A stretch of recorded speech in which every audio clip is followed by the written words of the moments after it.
E o fato de você não achar que o Brasil vive uma ditadura é uma questão de miopia pessoal sua, a qual você tem direito. Mas um país onde você tem o maior líder político preso, você tem 61% da população com medo de se expressar, você tem jornalistas exilados, você tem deputados exilados, você tem pessoas colocadas, pessoas comuns, milhares de pessoas comuns colocadas na prisão por questões banais. Então, se você não enxerga que diante de tudo isso o Brasil vive uma ditadura, tudo bem, é um direito seu.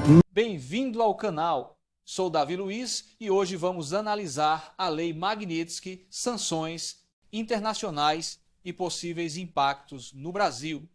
Um tema complexo e atual que você precisa entender. Inscreva-se no canal, deixe seu comentário e seu like. Esse conteúdo é informativo e baseado em fatos públicos. Vamos lá! Entre esses prints nas conversas entre Eduardo e o pai, tem uma conversa específica em que o Eduardo fala que, na verdade, essa luta toda não é pela anistia ampla, geral e irrestrita, e simplesmente é uma luta para livrar Jair Bolsonaro da prisão.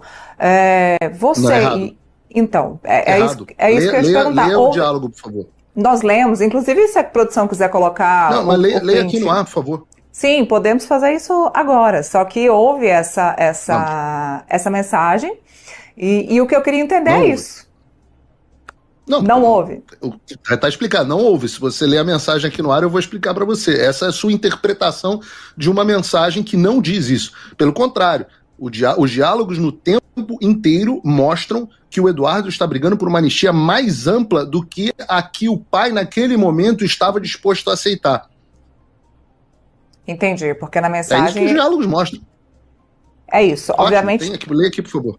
Ótimo, produção. Vocês me mandem, porque eu não vou conseguir, né? Eu com minha lente não vou conseguir enxergar aqui, mas já me mandem. Tá, ótimo, então eu vou ler aqui. Se a anistia light passar, a última ajuda vinda dos Estados Unidos terá sido o post do Trump. Eles não irão mais ajudar. Temos que decidir entre ajudar o Brasil, brecar o STF e resgatar a democracia, ou enviar o pessoal que esteve num protesto que evoluiu para uma baderna para casa num semiaberto. E isto sem falar que o STF pode decretar esta intervenção no Congresso no regime interno da Corte como inconstitucional, pois violaria a separação dos poderes. Neste cenário, você não teria mais amparo dos Estados Unidos, o que conseguimos a duras penas aqui, bem como estaria igualmente condenado no final de agosto. Eu acho que não vale a pena, mas te oriento a buscar o conselho com outras pessoas. Tire do cálculo o apoio dos Estados Unidos. Qual estratégia você tem para atingir o objetivo? É simples. Bom, tá aí a conversa. Ótimo. Então nós temos que decidir entre o quê? O que nós temos que decidir? O que ele diz aí? Nós temos que decidir entre o quê? Barrar o STF, salvar o Brasil. E o que o pai estava disposto a ouvir era a respeito de uma anistia light. Exatamente, da anistia light. Então é o oposto, na verdade, do que você está dizendo, né? O que estava acontecendo era o pai disposto a uma anistia light e o Eduardo dizendo não, nós não podemos aceitar uma anistia light, nós precisamos utilizar essa oportunidade para salvar o Brasil e parar o STF. Não tem nada aí em nós precisamos usar essa oportunidade para te salvar, para te impedir. É o contrário. Você tem um Eduardo dizendo nós precisamos salvar o Brasil.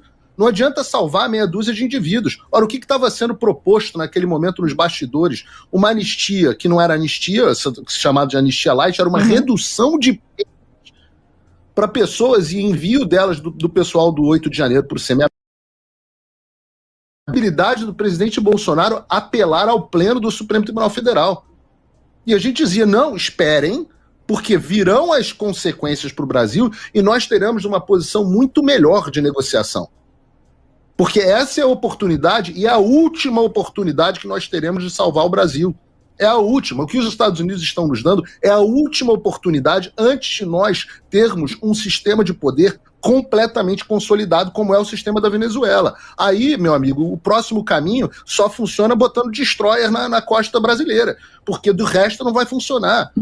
E é isso que nós estamos vivendo. Nós estamos vivendo um Congresso que é chantageado, onde nós estamos vendo um presidente de partido sendo chantageado, nós temos o maior líder popular brasileiro preso dentro de casa, nós temos uma população que tem medo de falar na internet, jornalistas acuados, e ainda tem gente discutindo se é relevante ou não fazer uma anistia. Eu falo, meu Deus do céu, vocês acham o quê? Que vai todo mundo, o próprio sistema financeiro, nós temos hoje a elite financeira tomada de refém por um ministro comunista do Supremo Tribunal Federal. Ora, não há como um país subsistir diante disso. Debaixo disso, não tem como. A gente é uma passiva. E eu não acho que você não ter vontade e sede de justiça seja algo mais civilizado. Eu acho que isso é uma involução civilizatória. O que se coloca em contraponto a isso é que esse tipo de fala acaba estimulando algumas pessoas a fazerem, a terem esse tipo de comportamento. Foi o que a gente viu muito no 8 de janeiro, que as pessoas foram lá, teve aquele quebra-quebra, estimuladas por um discurso de ataque às instituições. O que levou, na tua opinião... Sabe o que estimulou o 8 de janeiro? O quê? Não, isso é importante. O que estimulou o 8 de janeiro foi a população ter ido milhares de vezes às ruas protestar e responder na cara como perdeu o mané. Foi o fato de terem utilizado as instituições para entrarem com processos, apelos e pela via judicial, e o ministro Alexandre de Moraes, em 30 minutos, respondeu uma petição de 50 páginas com uma multa de 22 milhões sem nem ler. É isso que estimula as pessoas a partirem para a violência. O que estimula as pessoas a partirem para a violência é quando você as censura. Porque quando as pessoas não têm o direito de manifestar mais a sua opinião, quando você vai lá e cala na marra e à força um determinado lado, a única resposta possível é a força. Porque quando acaba o cuspe, vem a pólvora. Porque é a única alternativa. E é por isso que as sociedades civilizadas desenvolveram o conceito de liberdade de expressão, para que nós possamos discutir as ideias e não termos que recorrer à força física. E o fato de você não achar que o Brasil vive uma ditadura é uma questão de miopia pessoal sua, a qual você tem direito. Mas um país onde você tem o maior líder político preso, você tem 61% da população com medo de se expressar, você tem jornalistas exilados, você tem deputados exilados, você tem pessoas comuns, milhares de pessoas comuns colocadas na prisão por questões banais. Então, se você não enxerga que diante de tudo isso o Brasil vive uma ditadura, tudo bem, é um direito seu. Nos critérios dos Estados Unidos, isso é uma ditadura. Ora, o Lula acha que a Venezuela não vive uma ditadura, acha que a Venezuela vive uma democracia relativa.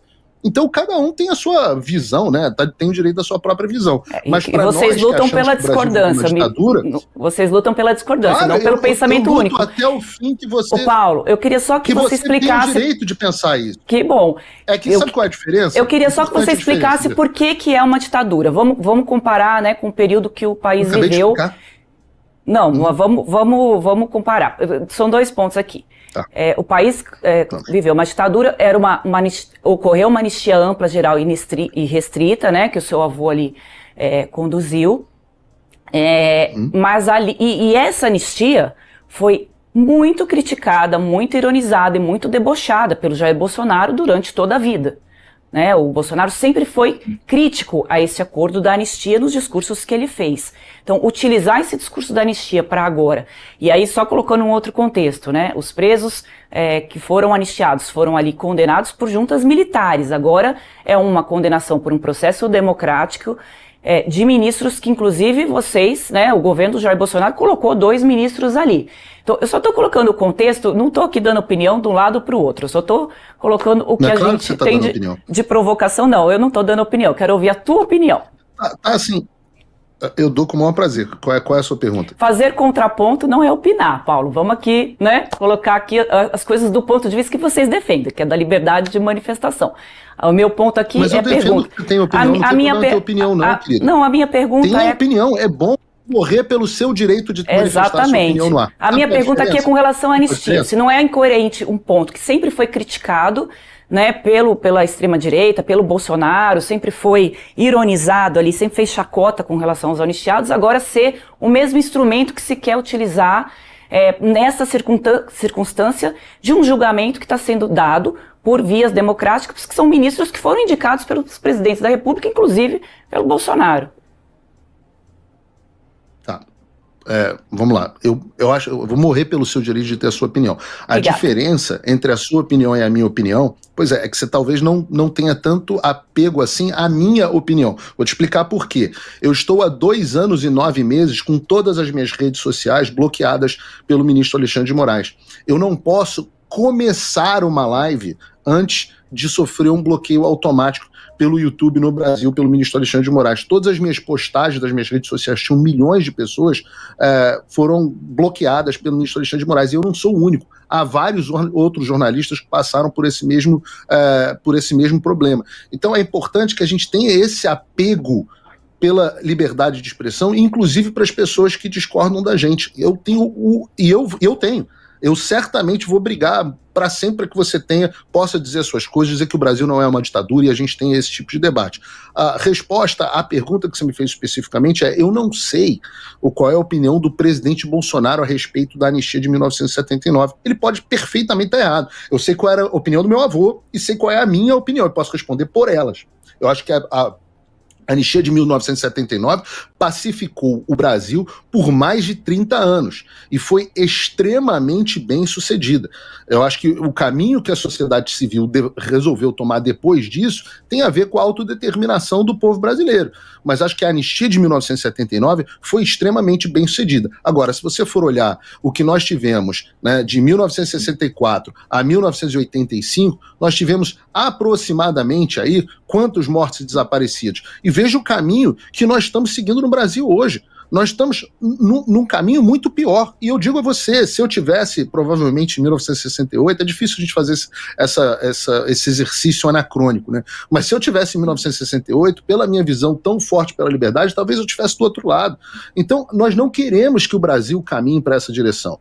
Meu avô, quando se tornou presidente em 79, um dos primeiros atos dele foi a anistia. Entregou o Brasil para os civis de forma pacífica. E esse é o grande legado da minha família. Quando você vê uma parte enorme da população brasileira pedindo SOS e Forças Armadas, é uma tristeza pessoal para mim. Porque, veja, eu venho da linhagem que tirou o país da mão das Forças Armadas e devolveu o país para a mão dos civis para que as pessoas possam decidir o seu futuro. E quando as pessoas voltam e começam a pedir SOS e Forças Armadas, significa o seguinte: a nação falhou. Os civis na nação falharam na sua condução. Isso é uma tristeza pessoal. Isso sim me causa constrangimento. Isso sim me causa tristeza pessoal. Então eu, hoje, recupero e dou continuidade ao legado que eu volto a dizer, não é só do meu avô, do meu bisavô, do meu tataravô. O legado de brigar para que o brasileiro possa determinar o seu próprio destino, mesmo que esse destino seja ruim. Se o brasileiro quiser, em 2026, eleger o Lula de novo em uma eleição livre, transparente, com participação ampla e que a população confie no sistema eleitoral, que assim seja. E eu vou sentar e vou fazer oposição como jornalista, que é uma... passando por um momento delicado. Muitos cidadãos questionam o funcionamento atual das instituições democráticas, o poder legislativo, o judiciário e o executivo, alegando percepção de desequilíbrio e perda de confiança pública. A Constituição Federal estabelece que os 3 poderes devem atuar de forma harmônica e independente. Esse é o princípio dos freios e contrapesos. Cada poder fiscaliza o outro, mantendo o equilíbrio democrático. Pelo menos na teoria, é assim que deveria funcionar. Porém, na prática, diversos analistas políticos e parte da sociedade observam situações onde esse equilíbrio parece comprometido. Há percepção de que determinado poder pode estar exercendo influência desproporcional sobre os demais, o que gera debates intensos sobre os limites constitucionais de cada instituição. Quando há desarmonia entre os poderes, isso inevitavelmente afeta a vida do cidadão comum. Decisões tomadas nas altas esferas do governo, seja no executivo, no judiciário ou no legislativo, têm impacto direto na população, na economia e nos direitos fundamentais. Críticos apontam que, historicamente, a tendência de que interesses políticos particulares ou visões ideológicas específicas influenciem decisões que deveriam ser pautadas exclusivamente pelo interesse público e pela Constituição. Quando isso ocorre, a própria credibilidade institucional fica comprometida. O cenário atual envolve o Poder Executivo, liderado pela Presidência da República, o Poder Judiciário, com destaque para o Supremo Tribunal Federal, e o Poder Legislativo, representado pelo Senado Federal e pela Câmara dos Deputados. A relação entre essas esferas tem sido tema de amplo debate público e análise jurídica. Além das questões internas, há discussões sobre possíveis repercussões internacionais. Alguns analistas mencionam que a percepção externa sobre a estabilidade institucional brasileira pode influenciar relações diplomáticas e econômicas, incluindo com países como os Estados Unidos. Essa é a realidade complexa que o Brasil enfrenta neste momento. A sociedade brasileira como um todo sente os reflexos dessas tensões institucionais e busca compreender os desdobramentos para o futuro da nação.